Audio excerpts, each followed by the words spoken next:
Hello, everybody, and welcome back to Chapter 5. We're going to talk about helminths in this video. Helminths are your worms, and these include nematodes, which are roundworms, cestodes, which are tapeworms, and trematodes, which are flukes. There are lots of types of helminths. Most are free-living, but these three groups have some very important parasitic organisms. What they do when they get inside of the host is in general, they rob the host of nutrients. So they're going to take the nutrients you eat and they take your nutrients. These are largely controlled in industrialized nations, but they can cause lots of problems in the developing world. And here's one of the reasons. So in the US, we don't have as many problems, but we have a much better sanitization system than some of the developing countries. And so this is a place where individuals bathe. They might get food or water from this area as well. And if you go just slightly above the bathing area, they have a place where human waste flows. So individuals drop their waste into that area to get rid of it, and it goes right out to this area. And so this is one of the reasons that some of the developing nations have more problems with worms because they can get infected easier just because they're in the water more often. I did not want to do that. Nope. Sorry, I clicked on this and it brought me to the page that talks about this. All right.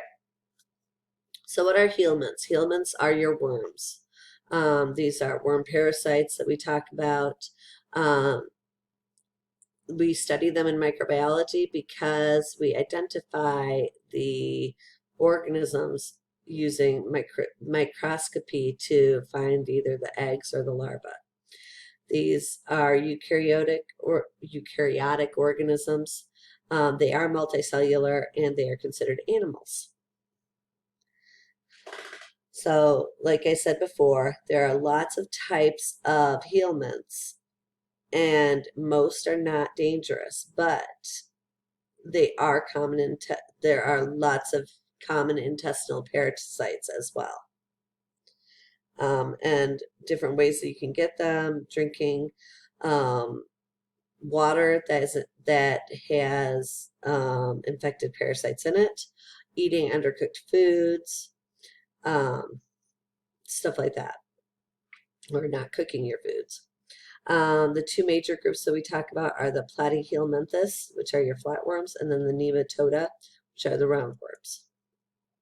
So platyhelminthes are flat-bodied organisms. Like I said, they can have free-living or parasitic groups.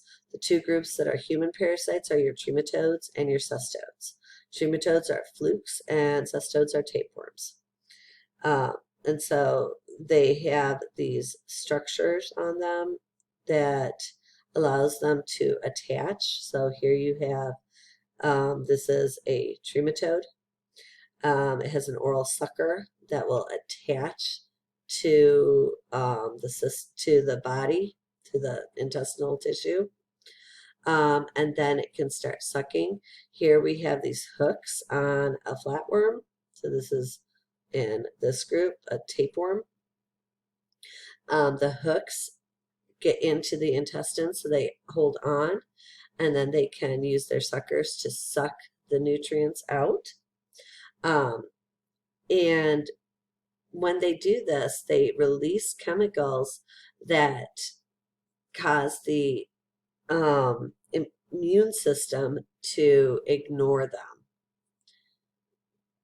and so they can stay in your system for a long period of time. So let's talk about the trematodes first. They're called digenetic, which means they have asexual and an asexual stage. We've talked about this already in your protozoans. The sexual stage for this group is invertebrates. The asexual stage can be in many different hosts, okay? So schistosoma species cause schistosomiasis.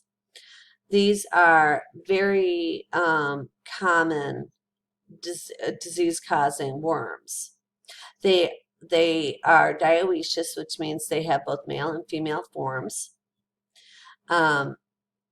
The disorder is super common in tropical and subtropical regions. There are two major hosts for this organism. The definitive host is the human, and the intermediate host is a snail. And so let's look at the life cycle. Maybe. Come on, there we go. All right, so here's the life cycle according to the CDC. So we have eggs shed from humans in feces. So these, so in these areas, a lot of times they are getting rid of their waste in the water areas, right, to get rid of it.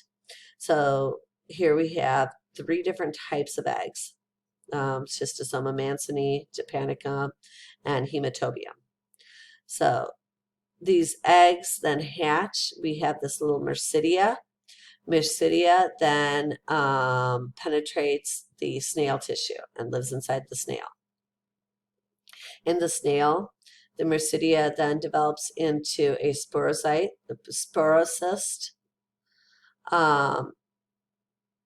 Eventually, as the sporocysts develop further, they become cercariae, and they get released from the snail. These cercariae then can swim. So as individuals are in water, these cercariae move to the human and they penetrate the human skin. They lose their tail. They become a schistosomulae. This tiny little structure gets picked up by our blood circulation, and they migrate to the liver where they maturate into adults. So in general, you have both male and female that will get into your system.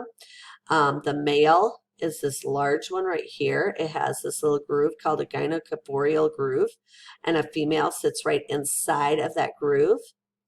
And so they stay together all the time. They eat and have sex, and that's all they do, and produce lots and lots of eggs. These eggs then are going to eventually be released via either feces or urination. And then they go back into the water and they can infect new snails. I'm going to stop and we'll talk about the next organism in our next video, but it's already been 9 minutes and I'm trying to keep these 10 minutes or under. I know you might not think so, but I am. So I'll talk to you in a little bit. Bye.